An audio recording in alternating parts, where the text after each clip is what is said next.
How protective, I wonder, are you of your digital identity? Are you even aware of just how personal all that information that you're sharing is? Let's talk a little about that, shall we? To artist Mark Farid, who gave away his entire digital footprint. Hi there, good evening. Hi, how are you? Good, thank you. Practically, what does that mean to give away a digital footprint?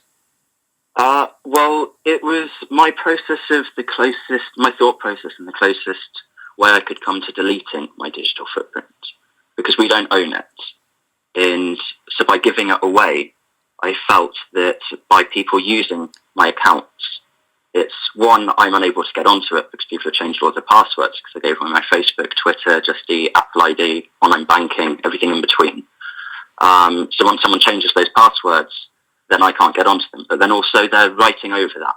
In the same way that when you write a note and then you scribble over it 1,000 times and then throw it away, it writes over the data and deletes it better. Or at least so I believe. Anyway. Extraordinary. So you gave access to all your online profiles to complete strangers who, as you say, changed all the passwords, so you were totally locked out. Then what did you do? How did you live? How big a change did it make to your life? A huge change. We're told that we have a choice, and if we agree to use these services, we give up those choices. So I made my choice, and the reality is that your life is very isolating and lonely, and I'd be inclined to agree with the person just before that technology is about connectivity. So for the first 6 weeks, I didn't have a phone or a laptop, and one of my friends came and had to knock on my door 3 times before she found that I was it. And that lifestyle isn't reality, for work. That's not, you can't do that. We don't have a choice, is the thing there. So then I got a phone. I lived on pay-as-you-go, had different laptops for different things where I was scrambling my IP address, which kind of meant that it would say I was in different locations to where I was. But, that isn't a life. That isn't how you can actually function in the 21st century. And you're void of all culture as much as connectivity with people and sociability. And that was, it became very isolating and quite distressing at times. Why was it so important to you that those large, mainly American companies didn't have any information on you for that period of time? Large American companies are one, but it's also them sharing it with governments is another. That's a whole discussion in its own right, but the Ancestry Powers Bill, which is being pushed through, which was written by our Home Secretary until she was Prime Minister, that allows, which essentially legalises everything that the NSA and GCHQ are doing, and allows for a judge to be overlooked and Home Office to sign on the warrant, and NHS to have access to your Facebook and Twitter and locations under foreign affairs. It's amazing. So there's the political side as well as then the advertising side. And once we're aware that we could be monitored, I think something fundamental starts to change in the human psyche. The self, something changes.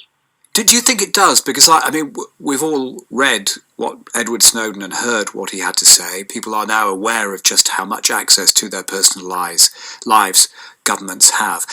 And yet, whenever we discuss it on the show, and it does come up from time to time, I'm overwhelmed with people saying, well, I've got nothing to hide, I don't care. The brilliancy, I think, of the phrase, I have nothing to hide, is that it puts you on the defensive. It suggests that you're guilty until proven innocent.